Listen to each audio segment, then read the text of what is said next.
ପିଲାମାନେ ମହାମାରୀ କୋଭିଡ-19 ଭୟରେ ବର୍ତ୍ତମାନ ବିଦ୍ୟାଳୟରେ ଶିକ୍ଷାଦାନ ସମ୍ଭବ ହେଉନାହିଁ। ଆସ ଆମେ ସମସ୍ତେ ଅନଲାଇନ୍ ମାଧ୍ୟମରେ ଶିକ୍ଷା ଗ୍ରହଣ କରିବା।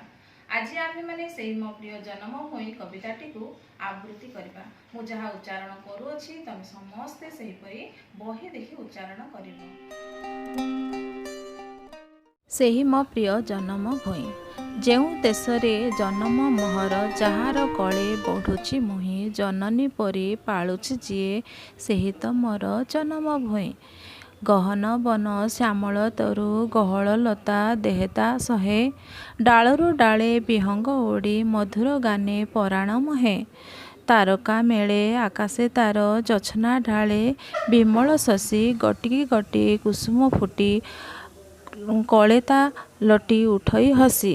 ସାଗରେ ନୀଳ ଲହରୀ ମାଳ, ନାଚି ନାଚି ତାର ଚରଣ ଧୁଏ, ଖେଳି ଖେଳିକା ଝରଣା କେତେ, ସରାଗେ ତାହାର ଦେଖଟି ଛୁଟି। ସେହି ଦେଶରେ ପଲ୍ଲୀପୁରେ ଆପଣା ପରି ବିଚାର ନାହିଁ, ସବୁରେ ସାଥେ ଖେଳେ ମୁଁ ହସି, ସଭିଏ ମୋର ଭାଇ ଭଉଣୀ।